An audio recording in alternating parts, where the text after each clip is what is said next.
windows once you go down. You must be crazy if you think that I'ma slow down. Don't wanna hear it. ನಮಸ್ಕಾರ ಎಲ್ಲ ರೈತ ಬಾಂಧವರಿಗೂ. ನನ್ನ ಹೆಸರು ರಾಘವೇಂದ್ರ ಗುರು. ಸ್ನೇಹಿತರೆ, ನಾನು ಇವತ್ತು ಕಂಕನವಾಡಿ ಹತ್ತಿರ ಇರುವ ಒಂದು ಚಿಕ್ಕ ಗ್ರಾಮಕ್ಕೆ ಬಂದಿರೋದು.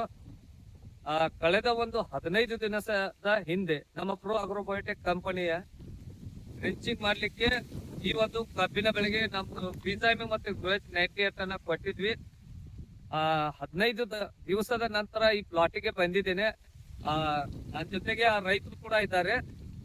ಇಲ್ಲಿ ಯಾವ ರೀತಿ ಒಂದು ರಿಸಲ್ಟ್ ಬಂದಿದೆ ಅಂತ ನಾ ರೈತರನ್ನೇ ಮಾತಾಡ್ತೀನಿ.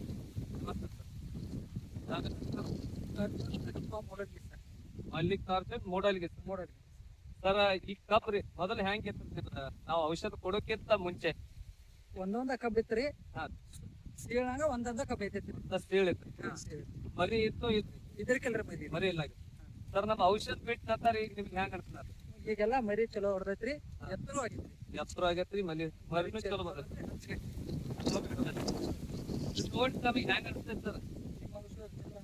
ಚಲೋ ಅನ್ಸ್ತೈತಿ ಸರ್. ನೋಡ್ಬೋದು ಇಡೀ ಪ್ಲಾಟ್ ಅಲ್ಲಿ ಯಾವ ರೀತಿ ಮರಿ ಬಂದಿದೆ ಅಂತ ನಾ ತೋರಿಸ್ತಾ ಇದ್ದೀನಿ.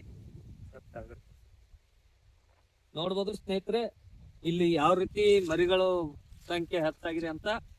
ಇದು ಒಂದೇ ಕಬ್ಬಿತ್ತು ಮೊದಲು. ನಾವು ಔಷಧ ಕೊಡೋಕ್ಕಿಂತ ಮುಂಚೆ ಇವತ್ತು ಪೂರ್ತಿ ಇಡೀ ಪ್ಲಾಟ್ ತುಂಬಾ ಮರಿ ಬಂದಿದೆ.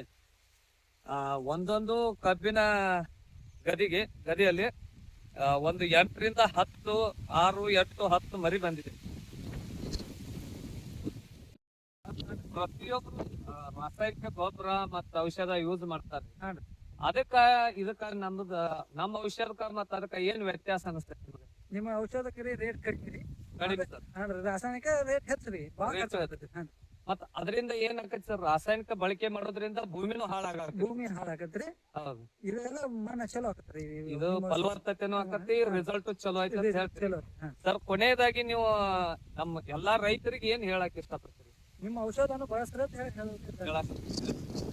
ನೀವು ಮತ್ತ ಅರ್ಶಿನ ಕೂಡ ಮಾಡಿದ್ದೀರಿ ಹೌದ್ರಿ? ಆ ಮತ್ತೊಂದು ಹೊರದಲ್ಲಿ ಅರ್ಶಿನ ಹೆಂಗ್ ಇರ್ತದೆ? ಚಲೋ ಅರ್ಶಿನ ಚಲೋ ಬಂದ. ಚಲೋ. ಥ್ಯಾಂಕ್ ಯು ರೀ. ತಮಗೆ